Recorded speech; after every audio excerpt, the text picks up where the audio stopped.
Chief Justice Martha Koome's call for dialogue with the executive faces stiff opposition over fears that such talks would undermine the independence of the judiciary and erode constitutional gains.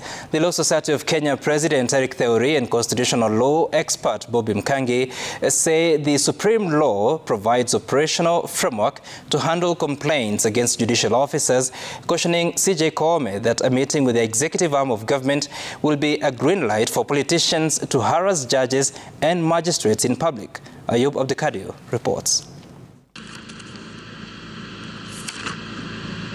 When she appeared before the Judicial Service Commission for her interview for the position of Chief Justice, Lady Justice Martha Koome, then a judge at the Court of Appeal, struck a conciliatory tone in pledging to engage the executive arm of government if need arose. When the CJ is seen with the president, they are discussing matters on administration of justice, that everybody is responsible.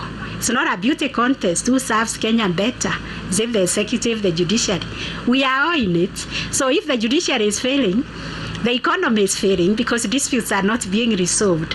The president gets affected and everybody gets affected. This was interpreted as a hint to depart from the style of her would-be predecessor David Maraga, who distinguished himself as willing fighter against the excesses of the executive. More than 3 years into her tenure, the Chief Justice, in what is about to realize her inaugural pledge as plans to hold talks with the executive arm of government, gets underway. But constitutional experts are warning that such a meeting could end counterproductive for Koome. That is questionable because the first thing you ask yourself is, what are you going to discuss? Are you going to discuss the decisions made by judges and other judicial officers, which is not per se allowed, in such a situation? Are you going to discuss particular cases beyond the confines of a courtroom? Are they sitting to discuss how to deal with those corrupt judges? Are they saying that there are inadequate mechanisms within our law to deal with those issues?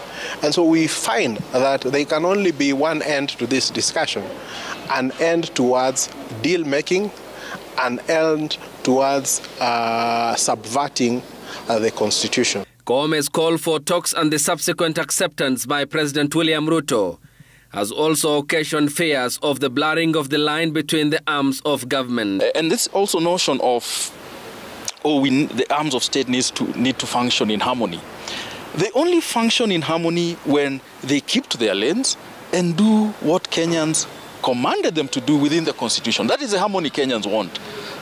Not the smile to me, look good, but that's not what Kenyans want. Kenyans want harmony created by each arm of state and its agents doing the work Kenyans mandated them to do through the Constitution. The moment she does that, then the independence of the judiciary would be watered down. The confidence with which we have in the judiciary would be watered down. And I think if she was to succumb to these threats and intimidation and agree to meet the executive, we will begin to examine the conduct of the Chief Justice to actually determine whether she is the right person to hold that office. The offer of talks with President Ruto by the Chief Justice appears to have overshadowed the strong statements by the Judicial Service Commission that had warned that the trend by the President's attack of the judiciary and the defying of court orders was pushing the country to the brink of chaos and anarchy. With the offer of talks, CJ Koome appears to clutch on both ends of a sharpened sword. Ayub Abdikadir, Citizen TV.